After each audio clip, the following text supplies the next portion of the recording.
오늘 하나님 말씀은 잠언 15장 16절과 17절입니다.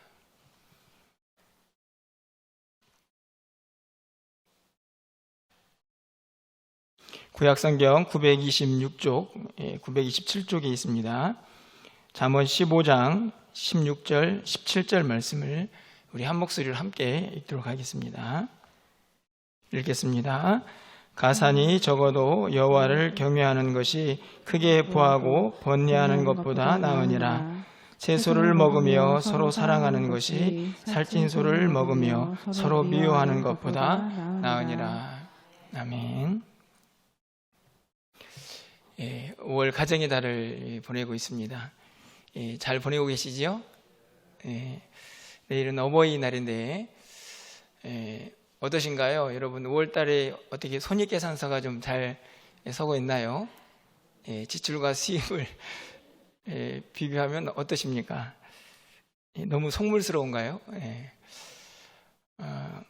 저는 아직 이제 때가 때인 만큼 5월달은 아주 지출이 굉장히 심한 달입니다.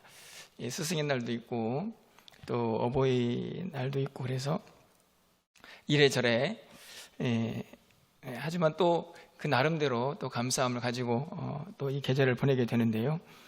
최근에 이 온라인 쇼핑몰에서 늘 하는 이 설문조사를 했는데요.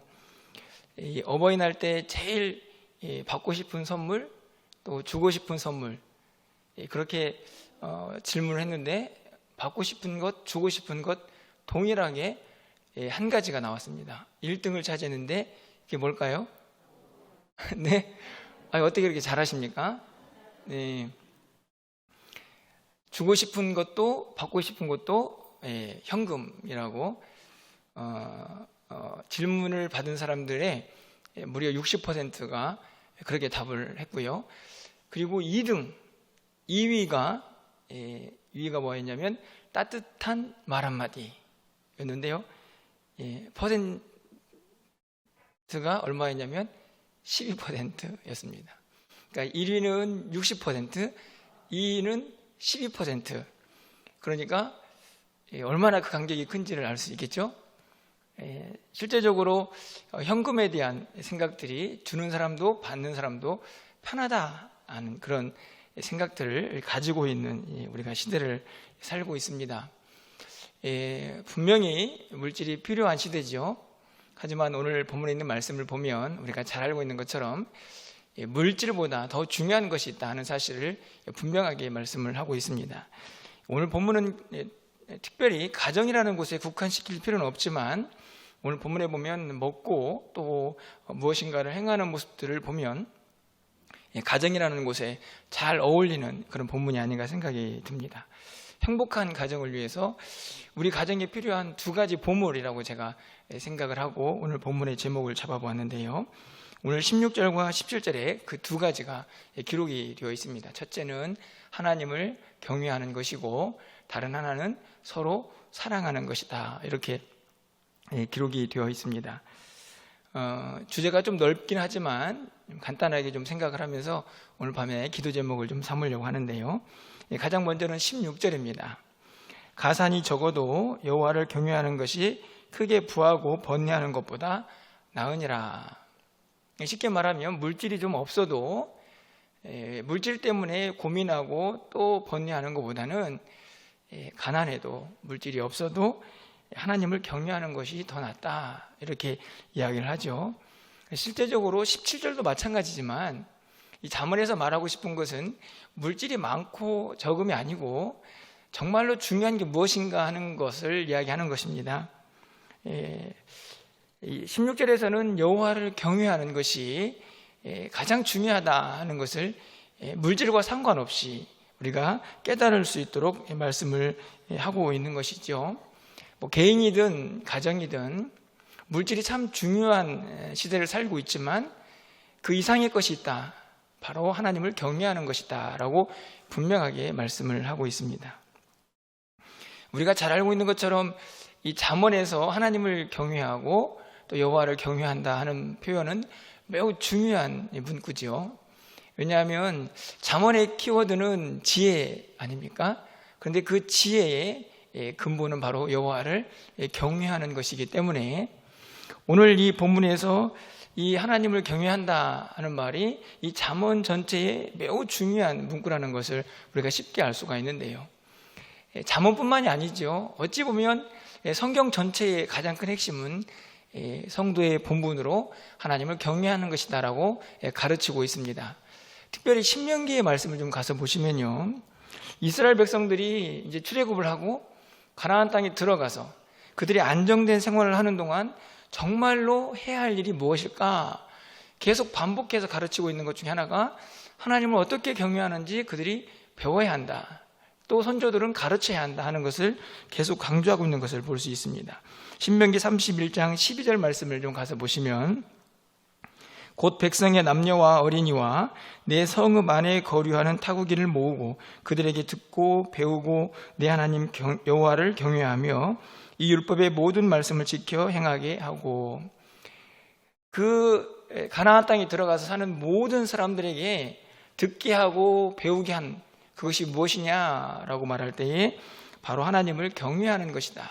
다시 말하면 가나안 땅에 들어가서 모든 사람들에게 꼭 가르쳐라, 하나님을 경외하는 것을 가르쳐라고 이야기합니다. 바로 이어지는 13절 말씀에서 이렇게 기록을 하죠.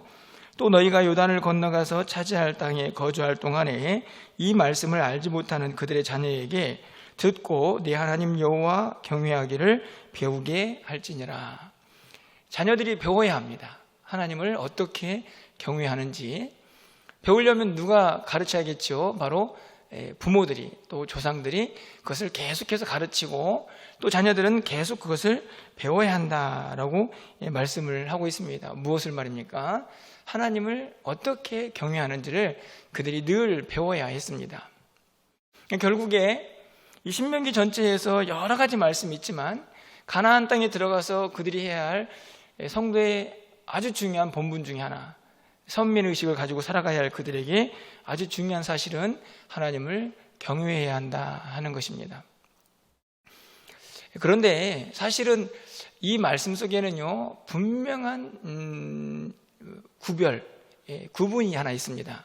뭐냐 하면 여호와를 경외하는데요, 여호와도 경외할 건지 아니면 여호와만 경외할 건지를 분명히 선택해야 한다는 말씀이죠. 사실 우리 모두가 지금 하나님을 믿고 섬기고 있지 않습니까? 그래서 하나님을 경외해야 한다라고 하는 이 말을 어느 누구도 이 일을 달지는 않습니다. 거기에 다 아멘 하겠죠. 하지만 실제적으로 이 일이 참 어렵고 하나님의 마음을 흡족하게 하지 못하는 이유 중에 하나는 자꾸 우리가 하나님만 경외하는 게 아니고 다른 것도 섬기고 하나님도 섬기는 그런 모습을 간직하기 때문입니다. 사실은 여호와를 경외하라라는 말은요, 조금 더 구체적으로 설명을 해보면 여호와만 경외하라, 하나님만 경외하라는 말씀으로 정리가 된다는 것입니다. 아주 좋은 예가 하나 있는데요, 열왕기하 17장에 가보면 이스라엘 백성들, 특별히 북이스라엘 백성들이죠, 그들이 멸망당할 때에 어떤 일이 벌어졌는가 하는 것이 아주 잘 기록이 되어 있습니다. 잠깐 좀 소개를 해드리면, 북이스라엘이 아수르에 의해서 멸망을 당하지 않습니까? 아수르가 북이스라엘을 멸망시킨 다음에 그들이 쓴 정책이 하나 있습니다. 바로 이 아수르에 거주하는 많은 사람들을 사마리아로 이주시키는 것입니다. 그리고 사마리아에 있는 사람들을 또 포로로 자기 나라로 잡아갔죠. 그래서 사마리아가 혼혈 정책이 쓰여지는 장소로 변해버립니다. 그런데 그렇게 이 아수르에 사는 사람들을 사마리아 땅으로 이주를 시켰습니다. 그들이 와서 무엇을 했을까요? 자연스럽게 그들이 섬기던 신들을 그 땅에서 섬겼죠. 그런데 아수르 왕이 보면서 희한한 것 하나를 발견합니다. 뭐냐면 이 땅에서는 누구를 섬겼죠? 그 사마리아 땅에서는 누구를 섬겼습니까? 하나님을 섬겼죠. 이 분명히 아수르 땅에서는 이 아수르 사람들이 각자 자기들의 신들을 섬겼는데 이제 사마리아 땅에 와보니까 하나님을 섬기는 사람들이 있는 겁니다. 어떻게 했을까요? 물론 이런저런 과정들이 있지만 그곳에 있는 제사장, 사마리아 땅에서 잡아갔던 제사장 하나를 다시 그곳에 보내어서 그들에게 하나님을 경외하는 것을 그들에게 가르쳐 줍니다. 열왕기하 17장 28절에 이렇게 기록이 되어 있습니다. 이에 사마리아에서 사로잡혀간 제사장 중 한 사람이 와서 베델에 살며 백성에게 어떻게 여호와 경외할지를 가르쳤더라. 어떻게 하나님을 경외하는지를 그가 와서 가르쳤습니다. 여기서 말하는 백성은요, 사실은 이주한 아수르 사람들이 대부분이었겠죠. 어떤 하나님을 경외하는 방법을 가르쳤을까요? 실제적으로 그들의 마음과 뜻과 정성을 다하여 하나님을 섬기는 것이 아니고 형식적으로, 방법론적으로 어떻게 하나님을 섬겼다라는 그 방식을 그들에게 가르쳐 준 것입니다. 어떤 결과가 일어났을까요? 바로 이어지는 17장 33절 말씀에 이렇게 기록이 되어 있습니다. 이와 같이 그들이 여호와도 경외하고 또한 어디서부터 옮겨왔든지 그 민족의 풍속대로 자기의 신들도 섬겼더라. 이제 좀 마음이 놓인 것입니다. 왜요? 자기들이 섬겼던 신들도 섬기고 그 땅에 바로 하나님을 섬겼던 그 땅에서 그 백성들이 섬기는 하나님도 자기들이 이제 경외하게 된 것이죠.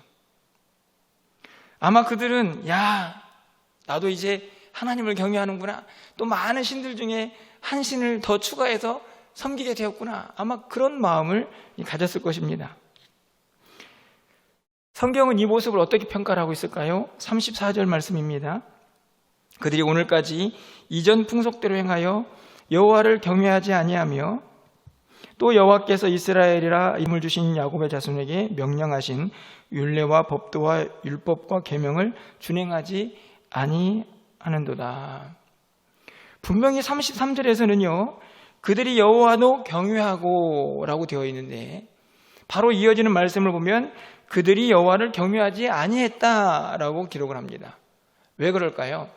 분명히 형식적으로는 하나님을 경외하는 방법을 배웠지만 실제적으로 진실되게 하나님만 섬기지 않고 그냥 다른 모든 이방신들과 함께 그 중에 하나 더 추가해서 하나님을 섬겼기 때문입니다. 여러분, 바로 이어지는 38절과 39절에서 이렇게 말씀하죠. 또 내가 너희와 세운 언약을 잊지 말며 다른 신들을 경외하지 말고 오직 너희 하나님 여호와만을 경외하라. 그가 너희를 모든 원수의 손에서 건져내리라 하셨으나. 하나님이 정말 원하시는 것이 무엇입니까? 하나님을 경외하라. 그랬더니 정말 이 이방 많은 사람들이 와가지고 그 방법을 배워서 하나님을 경외했습니다. 그런데 성경에서 그들 하나님을 경외하는 사람이라고 말하지 않습니다. 왜요? 하나님만 경외하지 않았기 때문입니다.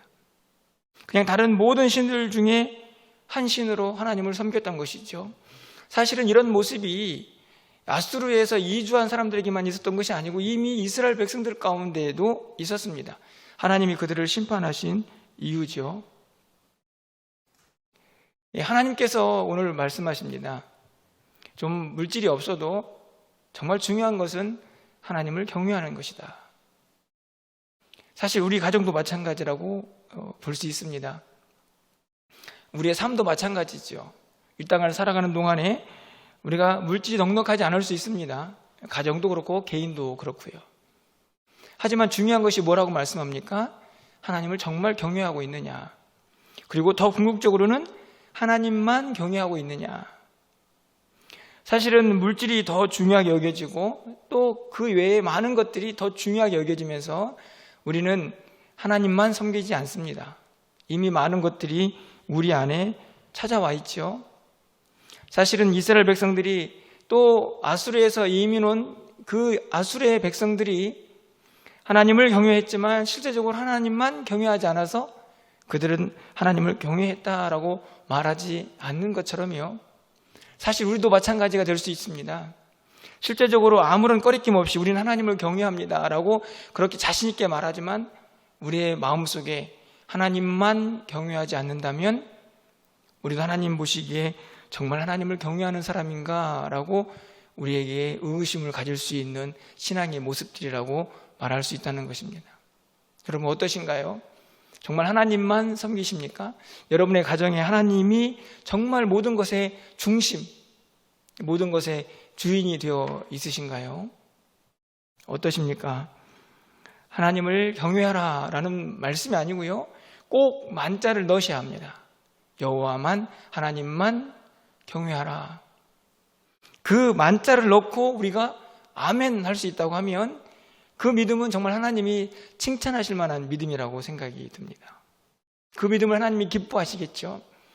하지만 여전히 하나님을 섬기며 하나님도 섬기고 또 다른 것도 섬기는 그런 경외라고 한다고 하면 우리 안에 다시 한번 우리의 모습을 돌아보고 돌이키는 믿음이 있어야 하지 않을까 생각해 보게 됩니다. 하나님께서 하나님을 경외하는 자에게 어떤 복을 약속하셨습니까? 그 가정에 어떤 복을 약속하셨던가요? 시편 34편 9절 말씀인데요, 우리 이 본문은 화면을 통해서 좀 함께 읽어보도록 하겠습니다. 함께 읽겠습니다. 너희 성도들아,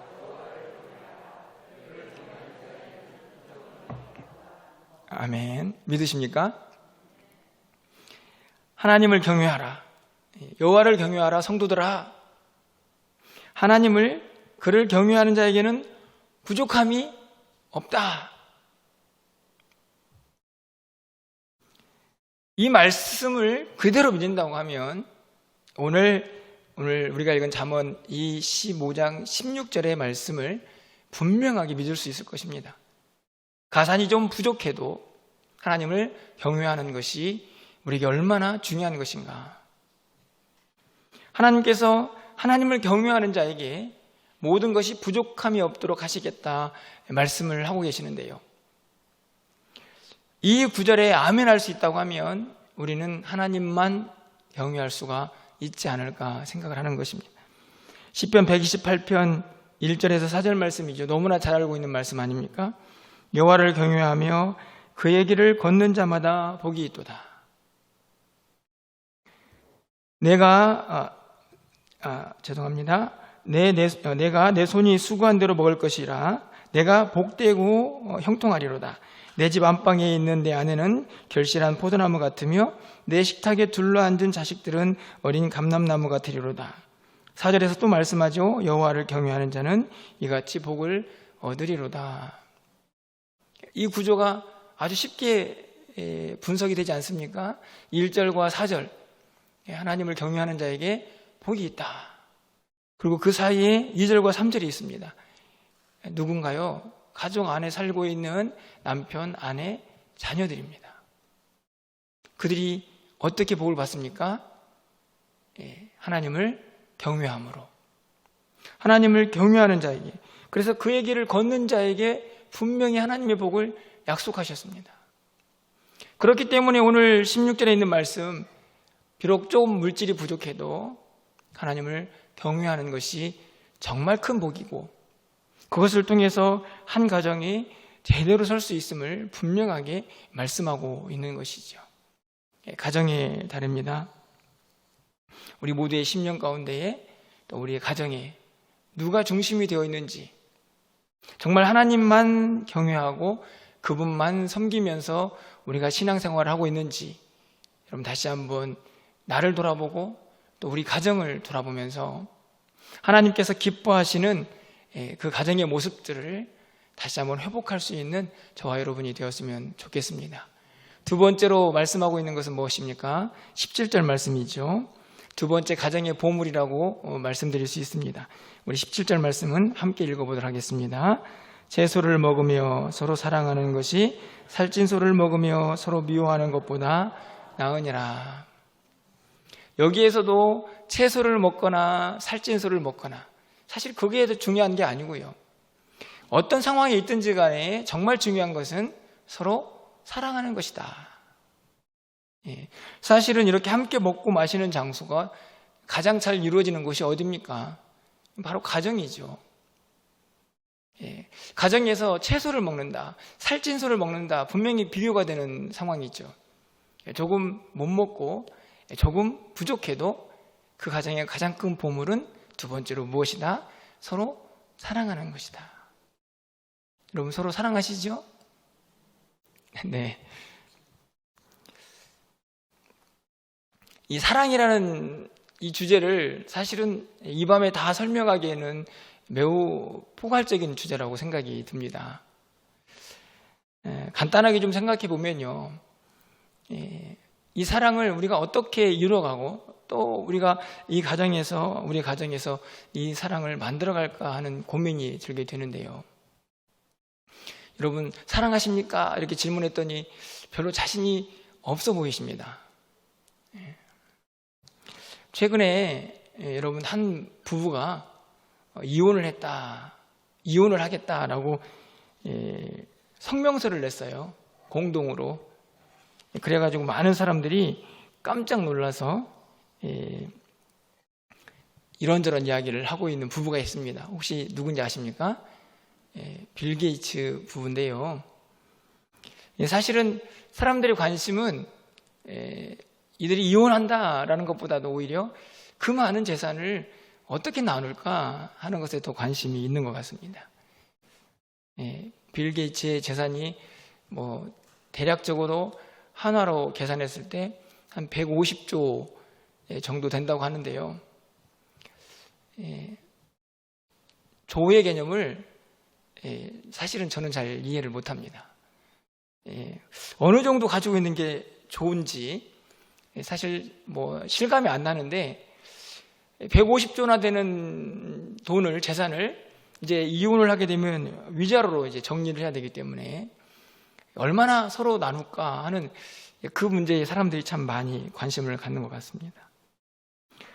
저는 그 물질이나 그들이 어떻게 이혼을 하게 되었는지 거기에 대한 생각 또 평가를 하고 싶은 마음은 아니고요. 그들이 내놓은 이 공동 성명서라고 하는 글이 기사에 올라와서 제가 여러분에게 좀 소개를 해드리겠습니다. 물론 내용이 많지만 그 중에 한 문장인데요. 우리 관계에 대한 많은 생각과 노력 끝에 우리는 결혼을 끝내기로 결정했다. 많은 생각과 노력을 했는데 우리는 결혼을 끝내기로 결정했다.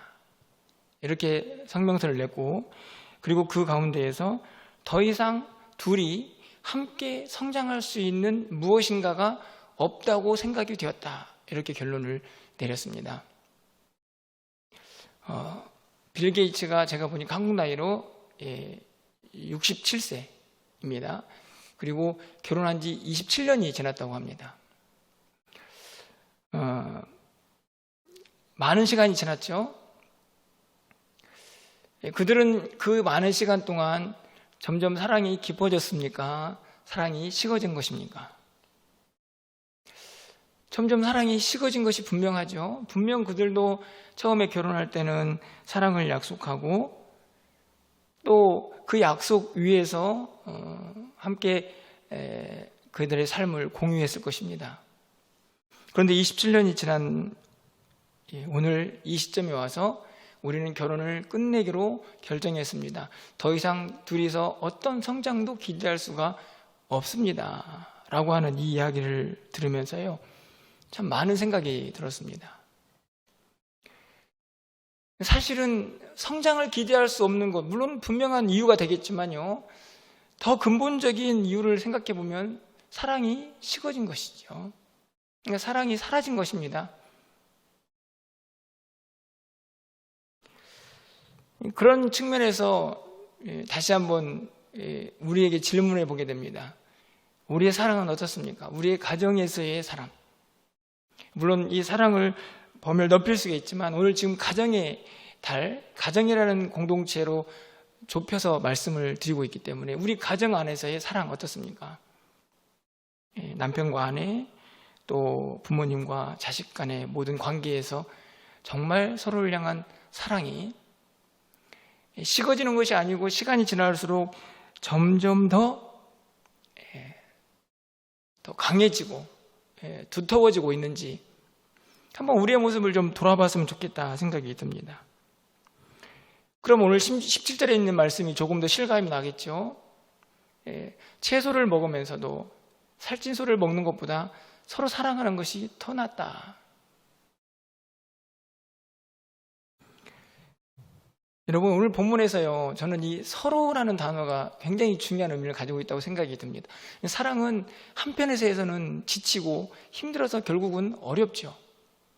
결국은 쌍방간에 무엇인가 서로 해야 할 일이 사랑이 아닌가 생각이 드는데요. 데살로니가전서 1장 3절 말씀을 보면 상반절에 우리가 잘 알고 있는 말씀 중에 너희의 믿음의 역사와 사랑의 수고와, 사랑의 수고, 사랑하면요 수고할 수 있습니다. 노동입니다. 노동. 그리고 수고를 통해서 사랑은 더욱더 돈독해지겠죠. 그 사랑이 강해질 것입니다. 사랑에는 결국 그냥 손 놓고 있어서 사랑이 쌓여지고 사랑이 더 강해지는 것이 아니고 엄청난 수고와 노력이 필요하다는 사실을 저는 분명히 말씀을 통해서 깨달아 보게 됩니다. 갈라디아서 6장 2절 말씀이죠. 너희가 짐을 서로 지라. 그리하여 그리스도의 법을 성취하라. 이건 단순하게 그냥 갈라디아 교회 성도들에게 하는 이야기일 뿐만 아니라요, 사실은 우리 모든 성도들에게 하는 이야기죠. 짐은요 서로 지는 것입니다. 혼자 지는 짐은 무겁지요. 하지만 서로 지는 것입니다. 사실은 사랑도요, 일방적인 사랑은 무척 힘들고 어렵습니다. 서로 조금씩 양보도 하고 배려도 하고 서로 사랑하는 것이죠. 그래서 수고가 따르는 것입니다. 갈라디아서 5장 22절 상반절에서 이 수고가 얼마나 어려운 것을 알기에 사랑의 열매에 대한 이야기를 합니다. 오직 성령의 열매는 사랑과. 저는 여기서 늘 우리가 내리는 결론에 도달하게 되지요.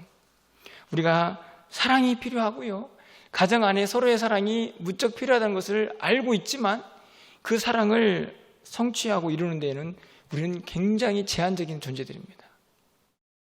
그래서 우리가 도움을 구하는 것은 무엇입니까? 사랑이 나의 열매가 아니고 성령의 열매이기 때문에 성령의 도우심을 구하는 것이죠. 내가 사랑할 수 있는 사람이 될 수 있도록 내 마음이 그렇게 넓어져야 되는 것입니다. 그리고 나 혼자만 사랑하는 것이 아니고 서로 사랑할 수 있도록 상대방도 마음이 열려야 하는 것입니다. 그런데 그거를 우리가 어떻게 할 수 있을까요? 불가능하죠. 그래서 누구의 도움을 구하는 것입니까? 성령의 도움을 구하는 겁니다. 분명히 성경은 말씀하고 있습니다. 가정 안에는 비록 물질적으로는 조금 부족해서 살찐소가 아니라 채소를 먹어도 서로 사랑하는 것이 정말 복된 가정이다 하는 것을 분명히 말씀하고 있습니다. 우리 모두는 사실 그런 서로의 사랑을 갈망하죠. 기대합니다. 여러분, 그것을 위해서 꼭 두 가지를 기억하셔야 합니다.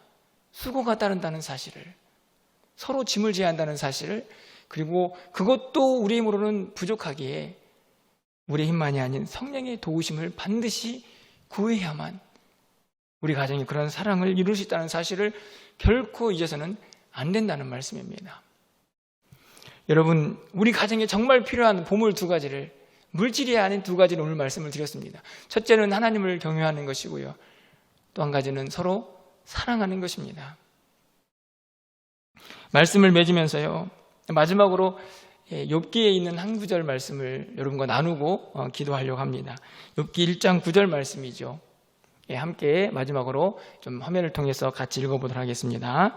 사탄이 여호와께 대답하여 이르되 욥이 어찌 까닭없이 하나님을 경외하리까. 여기에서도 경외라는 단어가 등장을 하죠. 이 말은 하나님께서 욥에 대한 칭찬을 했을 때에 사탄이 하나님에게 하는 이야기입니다. 쉽게 말하면 욥이 하나님을 잘 경외했던 사람이었던 것이죠. 제가 지난 주일에도 설교를 드리지 않았습니까? 그런데 사탄은 하나님께 이렇게 얘기하죠. 분명히 까닭이 있어서, 이유가 있어서 하나님을 경외할 것입니다. 까닭 없이 하나님을 경외할 수는 없습니다 라고 이야기를 하죠. 그래서 그 다음에 내려진 이 사탄의 시험이 무엇입니까? 분명히 욥에게 주어진 까닭, 다시 말하면 욥이 가지고 있는 복의 조건들을 하나씩 제거하죠. 하나씩 하나씩 다 제거합니다. 저것이 없어지면 분명히 하나님을 경외하지 않을 것이다 라고 생각했던 것들을 그의 삶에서 다 제거해 가는 것입니다. 까닭이 없이 하나님을 경외하는지 안 하는지를 봅시다 하는 것이죠. 여러분, 정말 우리가 하나님을 조건 없이 까닭 없이 경외하고 있습니까? 우리가 누군가를 사랑하는데 조건 없이 까닭 없이 그렇게 누군가를 서로 사랑하고 있습니까? 하나님께서는 우리에게 그런 경외와 그런 사랑을 요구하고 있지 않나 생각이 듭니다. 그냥 이유 없이 까닭 없이 하나님을 경외하고 누군가를 사랑할 수가 있어야 한다는 말씀이죠. 만약에 단 한 가지 조건과 까닭이 있다고 하면 그것은 다른 것이 아니고 하나님께서 우리를 너무나 사랑하셔서 예수 그리스도를 이 땅에 보내주시고 우리를 하나님의 자녀로 삼아주셨던 그 이유, 그 까닭 하나가 있겠죠. 그래서 우리는 하나님만 경외하며 살아야 하는 것입니다. 우리가 누군가를 서로 사랑하는데 이유가 하나 있다고 하면요, 바로 하나님께서 우리를 하나님의 섭리 가운데에서 귀한 가족 구성원으로 만나게 하시고 그곳에서 아름다운 가정을 이루게 하셨다는 그 하나님의 은혜, 그것이 우리가 사랑해야 할 유일한 까닭이고 조건이고 이유이지 않을까 생각을 하는 것입니다. 여러분, 하나님만을 까닭 없이 조건 없이 경외할 수 있는 우리 모두가 되기를 축원합니다. 서로 사랑할 수 있었으면 좋겠습니다. 우리 가정도 우리 공동체도 까닭 없이 이유 없이 하나님이 우리를 사랑하셔서 하나님의 뜻과 섭리 가운데에서 우리 가정을 이루시고 또 우리 공동체를 이루셨다는 그 이유 하나만으로도 우리는 충분히 서로 사랑할 수 있는 조건을 가지고 있다는 사람이라는 것을 여러분이 꼭 기억하시고 이 가정의 달에 이 두 가지 보물을 여러분의 심령 속에, 여러분의 가정 속에, 우리 공동체 가운데도 함께 찾고 누릴 수 있는 귀한 은혜가 있기를 주님의 이름으로 축원합니다.